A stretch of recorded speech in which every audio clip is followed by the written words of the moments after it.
요즘 윤석열 대통령 탄핵 관련해서 유튜브 영상을 많이 올리니까 악플들이 참 많이 달리는데요. 이 악플들 뭐 중국 댓글 부대가 오는지 말이에요. 내용이 거의 똑같아요. 정말 천편일률적입니다. 어떤 때는 문장도 똑같은데 아이디가 달라요. 같은 사람이 아이디 다르게 해서 그렇게 달 것 같지는 않고요. 그 중국 댓글 부대 사진 보면은 태블릿을 수십 개 갖다 놓고 똑같은 걸 올리고 있는 모습을 보는데 뭐 그런 애들이 아닌가 싶기도 하고 말이죠. 근데 그 내용이 뭐냐면은 아주 일관되어 있는데 악플들의 내용 말이에요. 윤석열 김건희는 아합과 이세벨이라는 거예요. 물론 목사들 중에도 그렇게 주장하는 사람들이 있습니다. 기자회견하는 사람들도 있고 넉나간 사람들이죠.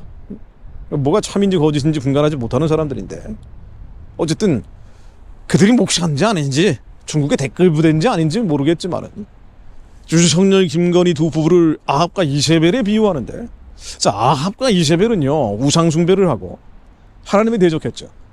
성도들을 핍박했습니다. 심지어 하나님 자리에 올라가려고 했던 자예요.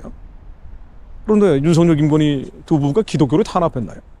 여러분들, 권세는 복종하는 겁니다. 그게 어떤 권세든 복종하는 거예요. 다만 복종할 수 없는 권세가 있어요. 바로 아합과 이세벨 같은 자들이죠. 하나님에 대적하는 자예요. 성도들을 핍박하는 자, 하나님을 참칭하기 시작하는 자입니다. 적그리스도의 예표들입니다.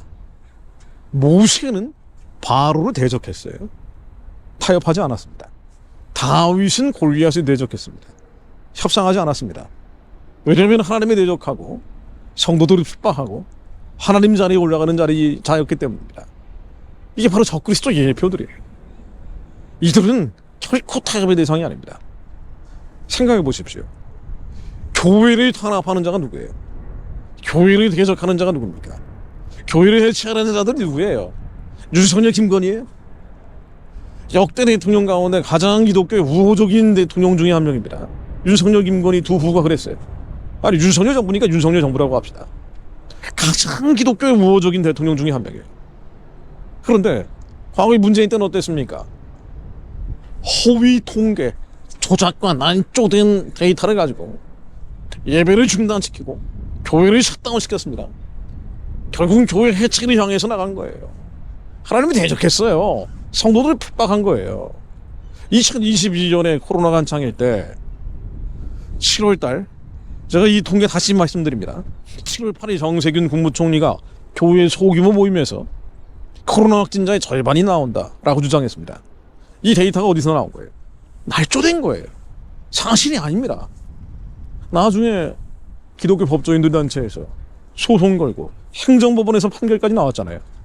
서울행정법원 2022 구합 57367 판결에서 질병관리청 제시 자료를 인용했는데 당시의 종교시설 확진자는 2.61%였고 모두 불교와 관련돼 있었습니다.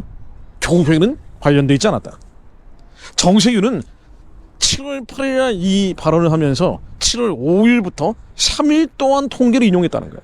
그런데 이 3일 동안 통계는 종교시설 확진자는 2.61%였는데 불교와 관련됐고 교회와 관련된 사람은 없었다는 겁니다. 더 정확히는 수원시에서 87명의 확진자가 나왔는데 그중에 43명이 기독교인이었다는 거예요.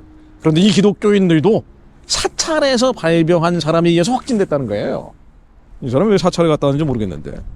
자, 그래서 정세균이 얘기한 교회에서 코로나 확진자 절반이 나왔다는 이 발언은 사실이 아니에요. 날조된 거예요. 조작된 거라고 봐도 됩니다. 그런데 이 발언을 근거로 해서 바로 이틀 뒤에 교회 핵심 방역 수칙 의무화 조치, 교회만 콕 집어서 방역을 강화하기 시작한 겁니다. 8월 19일에는 교회 방역 조치 강화 방안이라는 걸 만들었어요. 그래서 예배 드릴 때만 엄청난 압박을 하기 시작한 거예요. 정부의 방역 지표를 교회에 책임 전가한 겁니다. 그리고 8월 27일 날 문재인이 교계 지도자 16명을 모아놓고 똑같은 얘기를 한 겁니다. 8월부터 확산된 코로나 재확산 절반이 교회에서 일어나고 있다. 훈계를 한 거예요. 어떻게 됐습니까? 예배를 온라인으로 전환되기 시작했고 그로 인해서 수많은 미자립 교회들은 문을 닫기 시작한 거예요. 사라진 교회가 문재인 정권 때 그 코로나 팬데믹 기간에 10,000개가 넘는다는 지적도 있습니다. 국민일보 보도된 거 보니까 4,500개가 사라졌다고 나와요. 근데 이것도 전수조사를 한 게 아니고 코로나가 한창일 때 일정한 기간만 조사한 거기 때문에 훨씬 더 많은 교회들이 사라진 거죠. 그래서 10,000개 넘는 교회들이 없어졌다고 해도 틀린 말이 아니에요. 교회를 해체한 겁니다. 예배를 셧다운한 거예요. 그게 누가 했습니까? 누가 아합이에요? 누가 이세벨입니까? 차별금지법을 왜 교회에서 만들어요? 포괄적 차별금지법을 만든다고 하면서 평등, 평화, 정의, 인권 온갖 좋은 명분 다 만들어 놓고 정작 보편적인 인권, 국민 전반의 인권에 대해서는 심각한 침해가 일어나는 거 아니에요. 그리고 교회는 해체가 되는 게 서구 사회에서 다 확인되어 온 사실 아닙니까? 그런데 그 차별금지법 누가 만들려고 그래요? 포괄적 차별금지법을 만들겠다고 계속 주장해 온 게 바로 민주당 아니에요. 이재명 세력 아닙니까? 그걸 헌법재판소 재판관으로 지명한 사람이 역시 포괄적 차별금지법 만들어야 된다는 그런 사람을 추천한 거 아니에요. 누가 아합이에요? 누가 이세벨입니까? 유승리 김건희예요? 거짓 선동 조작 날조하지 마십시오. 반성하세요. 선전선동하는 자들, 건진이니 천공이니 분별하십시오. 무엇이 참인지 거짓인지, 무엇이 하나님께서 기뻐하시는 일인지 한국의 목사들이, 그리스도인들이 분간하게 하옵소서. 지금 이 시대가 어떤 때인지 알게 하시오. 하나님의 말씀을 선포하는 자들, 주님의 마음을 대언하는 자들이 이 민족의 그리스도인들이 되게 하옵소서. 주님께서 민족의 중보기도자단들을 일으키시어 그들의 입술을 통해 선하신 뜻을 만드실 것을 믿습니다.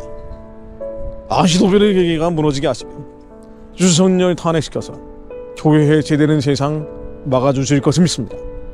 주님의 피값으로 세우신 대한민국, 주님께서 저희들의 기도를 통해 지켜주실 것을 믿습니다. 예수 그리스도 이름으로 기도드립니다. 아멘. 나의 오늘 하루도 예수로 살게 하소서. 날마다 십자가 지며 예수로 살